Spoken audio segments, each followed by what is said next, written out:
ku izina rya data rya mwana n'irya mutima mweranda amen. Bana b'Imana dusangiye kwemera muri Yezu Kristu, ndabaramukije mu izina rya Yezu Kristu nitugire Kristu. Dusabikanya ijambo ry'Imana riri muri Bibiliya mu gitabo c'amazaburi, turi ku izaburi ya 91.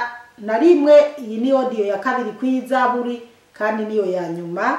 Tuyizirikana kuva ku karongo k'8 kugeza ku karongo ka 16. Ijambo ry'umutwe twisunga riravuga ngo ubukingiwe na rudasumbwa ntaco yinona.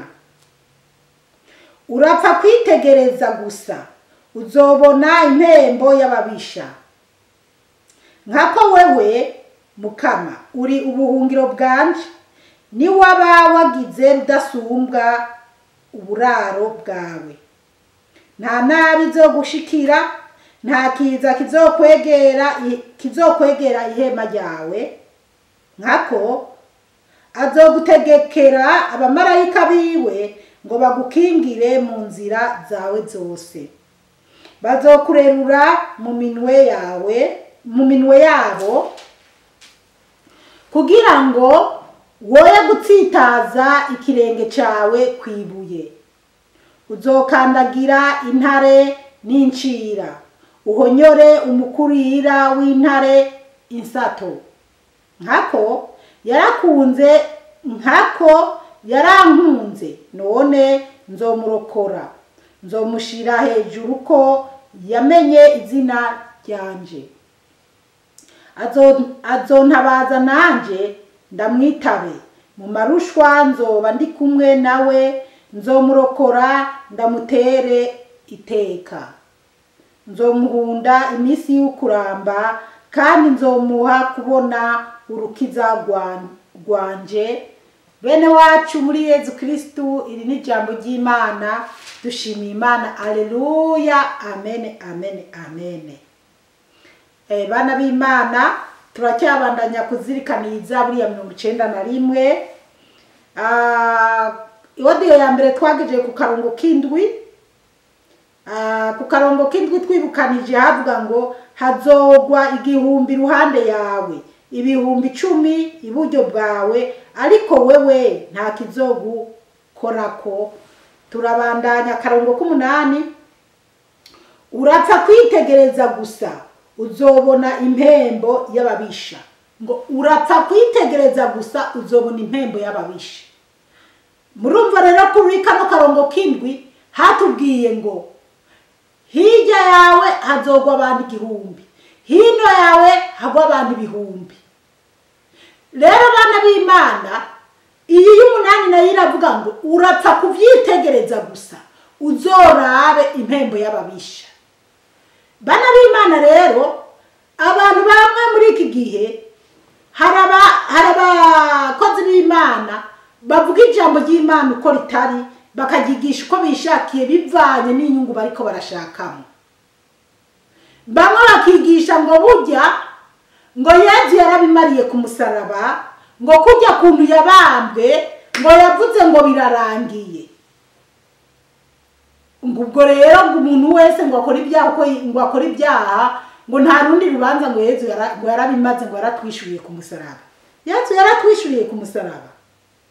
Yezu yamanitswe ku giti cy'umusaraba yambaye ubusa, baramukubita baramwica nabi.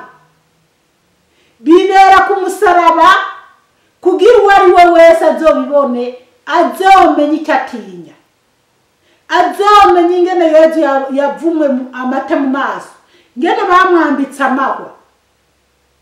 Nibyo yatweretse kugira twigishe by'ukuri kubaha Imana. None abantu benshi turi mu butinganyi ngo Yezu yarabirangirije ku musaraba. Mu nyigisho Yezu yatwigishije mu njiri ho Yezu yagiye yigisha, ntabwo yigeze avuga, ahubwo yaranavuze ati bizomera nka kumwe ko kuri Sodoma canke kuri Nowa, kuza k'Umwana w'umuntu. Azoza igihe abantu bijajaye. None abantu barijajaye bari gukora ibibi byose bibaho mu isi ngo Yezu yabimariye ku musaraba. Siko biri. rero iyi zaburi iratubwira ngo Imana irabwira umuntu ati raba wowe raba gusa ingene bigendera abanyabyaha. None bamwe ngo Imana ngo umunsi wo guhana nturagera. Imana n'uyu munsi irinumira ibyago bikatugwa ko bikagwa mu isi, kubera muri Bibiliya mu byahishuriwe Yohani handitse ngo rekura abamarayika bane babohewe kuri ruzi Eufurate bajezwe gutikiza icya gatatu cy'isi. Rero nibyo biriko biraba mu iki gihe, urebye abantu bariko barapfa mu iki gihe, nta bantu bigeze bapfa nkuko mu iki gihe ibintu bimeze. Ntabwo rero Yezu yarangije ibintu byo kuvuga ngo tuje mu byaha, ahubwo yamanitswe ku musaraba. Haje bavuga ngo Yezu ngo ucanke bamubinze ibi, no, Yezu bamubambye yambaye ubusa. Rero kugira tureke ibyaha, niyo mpamvu rero iri jambo rivuga ngo urapfa kwitegereza gusa uzobona impembo y'ababisha. Impembo y'ababisha rero nuko nyine Imana igeraho ikatwihorera, abantu bakicana. Muri iki gihe umenga abantu turi n'igikoko n'ikigenzi cyacyo, ariko abantu twebwe abantu turajyana, kujyana kujya kukujyana n'ibindi bibi dukora bisesema Imana. 9 nkako wewe Mukama uri ubuhungiro bwanje, arishimiye ko Mukama ari ubuhungiro nanje, Umukama n'ubuhungiro bwanje. Niwaba wagize rudasumba uburaro bwawe, ngo niwaba ninaba nagize rudasumba ubuhungiro bwanje canke bwawe, ahurarinzwe. 10 nta nabi zo gushikako, nta nabi zo gushikako, nta kiza kizokwegera ihema ryawe. Ngo nta kiza kizegera inzu yawe, nta kiza kizokwegera ihema ryawe. Erega mpora mbona ijya myuzure yateye, amazi agatwagwa, ibizu bikomakomeye bigahombagurika, ariko hariho utundi tuzu wamusanga naho twaba twarengewe kw'amazi zagumye zihagaze kandi zitubakishijwe ibyuma bikomakomeye, ugasanga iyo nzu imeze neza umenga nta kigeze kiyegera. Kubera iki? Kubera Imana yarayirengeye, kubera Imana yarayikingiye. Yakingiye umuntu ari muri yo kuko uwo muntu yubaha Imana. 11 nkako azogutegekera abamarayika biwe ngo bagukingire mu nzira zawe zose. Ngo Imana izogutegekera abamarayika bayo ngo bagukingire mu nzira zawe. Bana b'Imana, urumva nukuri kabisa. Njewe mbora ntekereza, hari igihe nza ngaho nkatekereza Imana yagingirira. Nkibuka igihe nari ngira umwana mutoya niga mu mwaka wa 3, ukuntu Imana ingazi yava mu ijuru igashungurukira mu gipangu wacu. Nkabona abamarayika bamwe bamanuka abandi baduga, mugabo umumarayika umwe akafata ukuboko akandugana gutembera mu ijuru. Kandi abamarayika bagenda barisanza nkuko batubisa jenu uwo mumarayika afashe ukuboko tuhare. Haleluya, haleluya, amen, amen. Bana b'Imana, kurikira Imana uyubahe, uzurorabe ingene Imana igutetesha. Rero nkaca ndaba ukuntu nakuze mpura n'ibigeragezo, n'ukuntu hageze igihe tugahunga, abantu benshi mu gice twabamo ingo zikugagwa, abantu benshi bakicwa. Mugabo nanje Imana irankingira, haba mu Rwanda ndahungirayo bashaka kunyicirayo, Imana irankingira. Mva mu Rwanda ngaruka mu Burundi ndatotezwa, nisanga ngeze Tanzania, nkubitikira muri Tanzania imyaka 11. Mugabo Imana iza kunkura muri Tanzania irangeza no ngaha muri Australia. Natekereza rero ukuntu ndi muri Tanzania, Imana ikoresha abantu bakomakomeye bo muri Haseri, mama bitwa ba Anita, bitwa ba Alice, imodoka igapfungira kuri burende yanje baje kundondera, banzaniye ibihuzu, banzaniye bakantwara mu modoka bakanjana abantu banyanka bana b'Imana. Haleluya. Ariko niba abantu banakwanka, ironderera Imana, wikundanire n'Imana. Ko Imana itazokwanka, ko yeza gukunda. Njewe n'abantu banyanka, ndazi n'ubu hari abantu banyanka, ariko nta na kimwe bimbwiye, kuko ndazi ko yeza nkunda, nzi ko Imana inkunda. Rero ariko kandi ndashima Imana ko hari abankunda, nkabibona neza ko bankunda, banasengera ati yo mukozi w'Imana, Imana igukomeze, ukomeze uduhe ubutumwa bwiza. Haleluya. Imana inkomeze nyene nze ndatanga ubutumwa bwiza. Kunda Imana, Imana izokwereka kugira neza kwayo. No muri Australia sinaje simwijuru, naho ndahura n'ibigeragezo. Yo bana b'Imana, ubu waho mvuga ati ndi umukozi w'Imana canke nkora ubutumwa bwiza, ndahura n'imitego, ariko ibyo byose ndavuga ndahagaze neza. Iyo mitego yose n'abaho bayinza nako n'ibiki, ndavuga papa wanje Yezu ni wagwana iyo ntambara. Kuko Imana ivuga ati abamarayika bayo bazokurinda. Twariko turaraba havuga ngo nkako nta nabi izogushikira, nta kiza kizokwegera ihema ryawe. Urumva hasiguye nkako azogutegekera abamarayika biwe ngo bagukingire mu nzira zawe zose. Nubwo mba niko nditanga kwa karorero, nawe ndazi ntihabuze ibyo ubona wonasangiza n'abandi. Imana iyo nibutse ukuntu navuye Ingozi wacu ndiko ndahigwa, nkava Ingozi nkagera ahantu nza ndava no mu basi ngenda n'amaguru, nkibuka ahantu bitwa mu Gitera ngene nahashize tse kuri position y'abasoda, abantu batubwiye ati nabajya bicaye hajya baraza kuyicwa. Ariko ndavuga umutima uraza ati werema, ndagera imbere y'abo basoda ndabaganiriza neza, tuganira mbona ngo ibandanirize. Haleluya, amen. Kubera iki? Kubera abamarayika b'Imana bari bankikije, nibo bari kumwe nanje. Kuko Imana yavuga ati Zipora nagende muri Tanzania, azogera Tanzania azobaye nabi, ariko nzomurinda, ntazicwa n'inzara, nzomukomeza ndamugirira neza bukebuke, mugabo ndiko ndamucura mu icyuma gikomeye. Narakubititse mu nkambi ya Tanzania abana b'Imana. Ntimwumve ngo fisaka karimi, ariko narigeze kubaho bikomeye. Basi rero Imana itegeka abamarayika babo muri Tanzania, nahushijwe icuro nyinshi, abantu baza kunkura mu nzu bagende kunyica.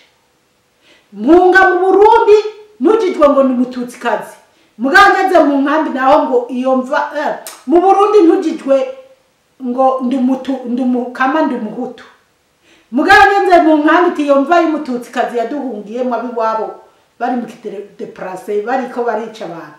Ariko Mana, haleluya, Imana yacu ni nziza. Bazokwagiriza kuri umwicanyi, bakwagirize kuri umusambanyi, bakwagiriza amabi yose abaho, ariko bakurenganya, ariko Imana iri kumwe nawe, izokurengera abagomba kukwica, ikinogo bakwimbiye bakigwemo, ariko Imana ikurengere, hanyuma Imana ikugirire neza. Izotegeka abamarayika bayo bakurinde. 12 bazokurerura mu minwe yabo, ngo abamarayika bazokurerura mu minwe yabo. Nama ndabibabwira mu ntara, nibuka ntarimukira mwino nzu,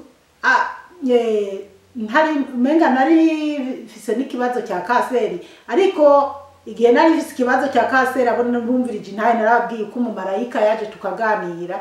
Gusa muri nyagihe kandi nibuka ukuntu abamarayika nagize gutya nkabona umumarayika araje mu nzu mwijoro, arambwira ngo Ingozi Paul cyo nkwereka, amfata ukuboko ndamukurikira no mu gipangu cyanje, ndaraba mu kirere abamarayika ingene bariko baranezerwa, bagira utuntu nyene biryoshe kuraba. Rero wewe ubaha imana nama numva n'abandi bashinga intahe ko babonye abamarayika ko mbega imana ntayo itiyerekanira iyo wayubashe kugira ngo woye gutsitaza ikirenge cyawe kwibuye ngo kugira woye gutsitaza ikirenge cyawe kwibuye baguhige bakugirire nabi bagire iki mugabo abamarayika b'Imana muri kumwe ntacyo bazogera ko abo bantu 13 uzokandagira intare n'incira ngo uzokandagira intare n'incira uhonyore umukurira w'intare insata ngo uhonyore umukurira w'intare intare irakaze bana b'Imana ikikuri ariko ngo uzohonyora umwana w'intare ngo ariko iyo ntare nta kizokugira uhonyora isato nta kizokugira kubera iki kukurinzwe uri mu isezerano ry'Imana kuko wubasha Imana